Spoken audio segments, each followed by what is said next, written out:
디모데 후서. 바울의 마지막이자 가장 개인적인 서신입니다. 이 서신은 바울이 감옥에 있을 때 자신의 사랑하는 동역자이자 제자인 청년 디모데에게 써보낸 것인데요. 그가 디모데전서를 기록한 후 정확히 얼마나 많은 시간이 흘렀는지는 알 수 없지만 그의 상황이 더 나빠졌다는 것만큼은 알 수 있죠. 그는 지금 로마 감옥에 갇혀 있는데요.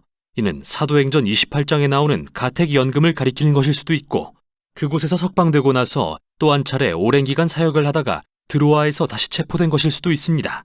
어느 쪽이든 바울은 자신이 지금 법정에서 재판 중이며 결과가 좋을 것 같지 않다고 하면서 이번에는 살아서 나가지 못할 거라고 거의 확신합니다.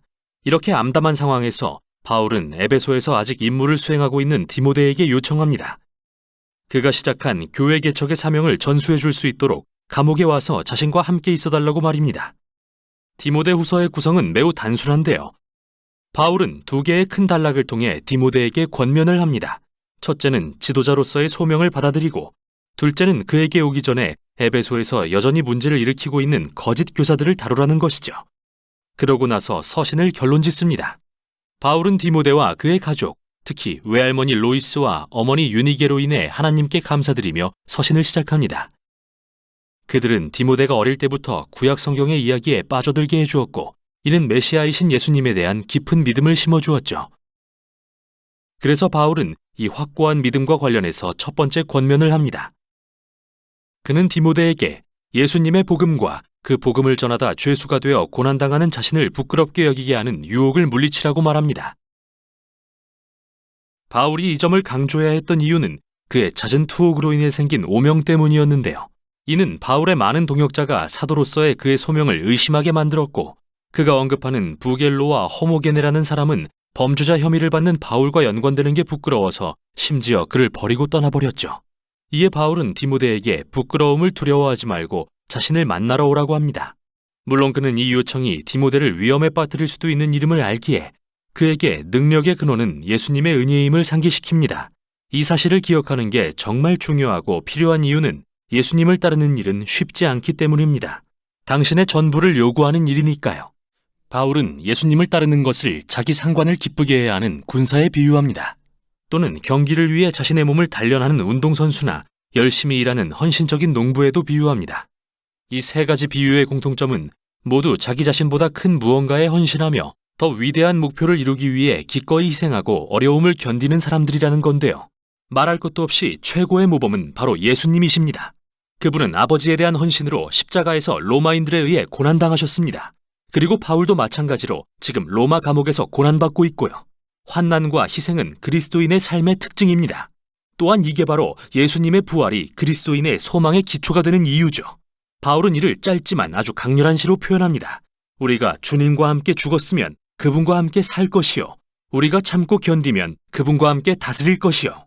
우리가 그분을 부인하면 그분도 우리를 부인하실 것입니다. 우리는 신실하지 못하더라도 그분은 언제나 신실하십니다.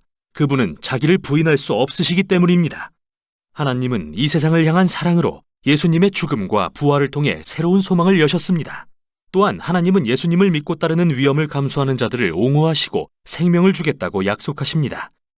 그분을 부인하는 자들은 그 결정을 존중해서 똑같이 대하실 것입니다. 하지만 신실하지 못한 인간과 달리 하나님은 변함없이 신실하신 분입니다. 그래서 바울은 대가를 치러야 되는 걸 알면서도 디모데에게 신실하라고 명하는 것이죠. 두 번째 단락으로 넘어가서 바울은 디모데에게 로마에 오기 전에 에베소의 부패한 교사들에 맞서라고 권면합니다. 그들의 가르침은 에베소 교회에 마치 암세포처럼 퍼지고 있었습니다. 그들은 교회 내에 영향력 있는 몇몇 여자 교인들을 목표로 삼아 타락시켰는데, 아마도 이들은 바울이 디모데전서에서 문제로 다뤘던 부유한 여자들이었던 것 같습니다. 디모데는 이미 이 교사들의 거짓 교리에 관해 알고 있기 때문에 바울이 자세히 설명하지는 않습니다. 그러나 그가 제공하는 한 가지 단서는 그들이 부활이 이미 일어났다고 가르친다는 사실입니다.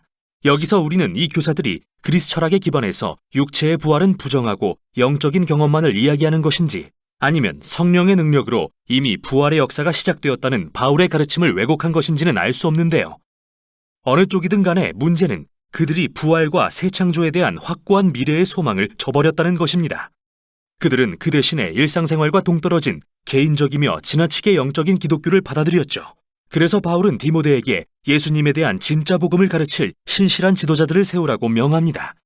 그들은 무의미한 말다툼을 하지 않도록 거짓 교사들과의 논쟁을 피해야 합니다. 오히려 디모데와 그가 세운 지도자들은 본질에 충실해야 합니다. 즉, 성경의 핵심 줄거리와 메시지에 집중해야 한다는 말인데요. 바울 당시의 성경은 구약을 의미했죠. 그는 이렇게 말합니다. 성경은 그대에게 그리스도 예수 안에 있는 믿음으로 인해 구원에 이르는 지혜를 줄 수 있습니다. 결국 성경은 예수님께로 이르는 통일된 하나의 이야기이자 온 세상에 전해줄 지혜를 담고 있다는 것을 의미하죠. 그 후 바울은 성경의 본질과 목적에 관해 이야기합니다. 그는 모든 성경이 하나님의 영감, 말 그대로 그분의 영으로 된 것이라고 하는데요. 이는 하나님이 그분의 백성에게 들려주기 원하시는 것을 성경 저자들을 통해 쓰도록 인도하시는 성령의 역할을 가리킵니다. 그리고 하나님은 매우 실제적인 목적으로 성경을 통해 그분의 백성에게 말씀하시는데요. 바울은 이렇게 말합니다. 성경은 교훈, 즉 전에는 몰랐던 것을 가르치기에 유익하며 책망, 즉 믿는다고 말은 하면서 사실은 삶으로 실천하지 않는 것들을 지적하기에 유익하며 우리의 흐트러진 생각과 행동의 방식들을 드러내어 바르게 하기에 유익합니다. 또 성경은 의로 교육하여 참된 인간이 되는 새로운 길을 보여주기에도 유익한데요. 이 모든 것은 하나님의 백성이 선한 일을 위해 준비되게 하기 위함입니다. 서신의 결론에서 바울은 디모데에게 자신이 살아서 감옥을 나갈 수 없을 것 같다고 말합니다. 그러니 겨울이 되기 전에 최대한 빨리 와달라고 하면서요. 그는 차가운 감옥에서 얼어붙지 않으려면 두고 온 두꺼운 외투가 필요했습니다. 그리고 디모데에게 드로아에서 체포될 때 두고 온 것으로 보이는 자신의 책들도 가져와 달라고 부탁하죠. 그는 또 알렉산더를 거명하면서 특히 피해야 할 위험한 사람이라고 경계합니다. 아마도 그는 이번에 바울을 체포시킨 핵심 인물인 듯합니다. 바울은 거의 모두가 그를 감옥에 두고 떠났다는 말로 결론을 맺는데요.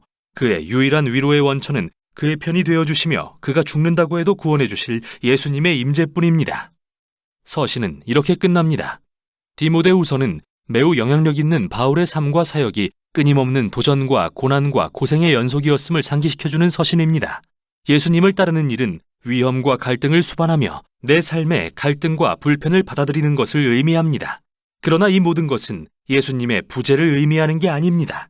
오히려 바울과 다음 세대의 그리스도인들이 깨달은 것처럼 우리가 어둡고 힘든 순간 가운데 있을 때 예수님의 사랑과 신실하심이 가장 확실한 실체로 드러난다는 것을 보여줍니다. 이게 바울의 마지막 서신인 디모데후서가 전하는 내용입니다.